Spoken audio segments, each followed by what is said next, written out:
Magandang umaga mula sa Pag-asa Weather Forecasting Center. Narito na ang lagay ng panahon ngayong araw ng Miyerkules, February 28, 2024. Sa ating latest satellite images, makikita natin na patuloy ang pag-iral ng Northeast Monsoon o amihan, partikular na dito sa may bahagi ng Luzon at Visayas. Ito ang magdadala ng mahihinang pag-ulan, partikular na sa bahagi ng Cagayan Valley Region at gayon din sa lalawigan ng Aurora. Sa nalabing bahagi ng Luzon at Visayas, kasama rin yung kamay nila, nasaan pa rin natin yung mga isolated o pulo-pulong mahihinang pag-ulan. So generally, sa Luzon at Visayas ay fair weather ang mararanasan pero posible pa rin yung mga isolated light rains. Sa bahagi naman ng Mindanao, may mga kaulapan dito particular na magdadala ng mga pag-ulan. May nasirat ng tamang pag-ulan, particular na dito sa may bahagi ng Caraga at Davao Region. Sa nalabing bahagi naman ng Mindanao, mga isolated or mga pulo-pulong pag-ulan, pagkilat pagkulog ang siyang maranasan.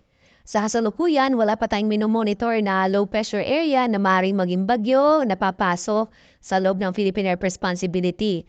Sa pagkatapos nga ng buwan ng Pebrero, wala tayong naging bagyo or wala na tayong asahang magiging bagyo sa loob ng Philippine Area of Responsibility. Pagpasok ng Marso, hanggang isang bagyo naman ang ating maaaring asahan. 0 to 1 yung ating ina-expect na mabubuong bagyo sa buwan ng Marso. At narito nga ating magiging lagay ng panahon dito sa Luzon.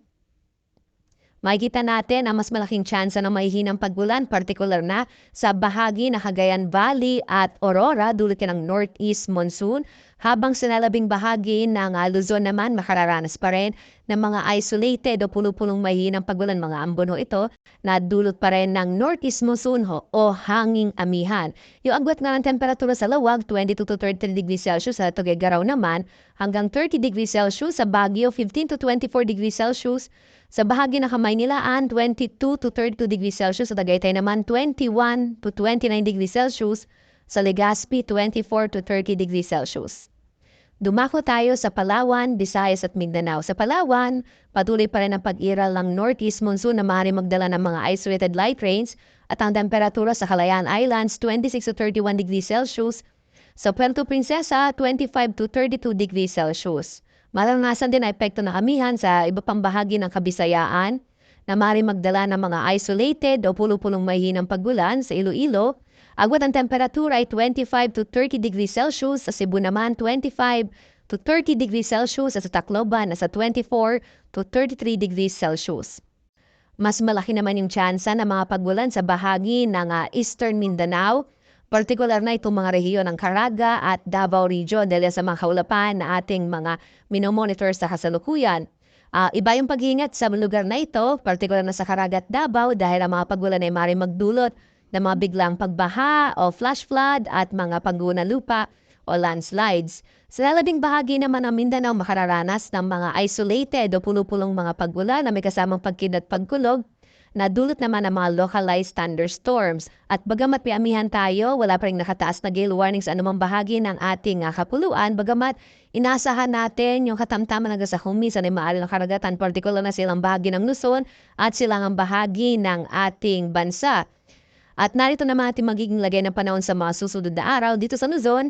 Nakikita ho natin na posibleng anting-hina na ulit yung hanging amihan hanggang bukas.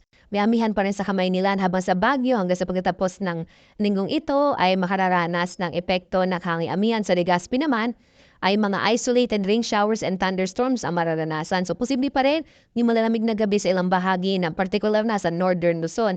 Samantalang dito sa Kabisayaan, hindi na po ihina na itong amihan. Kaya ine-expect natin o inasa natin magiging lagyan ng panahon sa sunod na tatlong araw ay mga isolated rain showers and thunderstorms, mga pulo-pulong pag-ulan, pagkilat, pagkulog, at ang ating mga Regional Services Division ay naglalabas sa mga thunderstorm advisories para sa mga specific details ng mga pag-ulan sa mga nabanggit na lugar.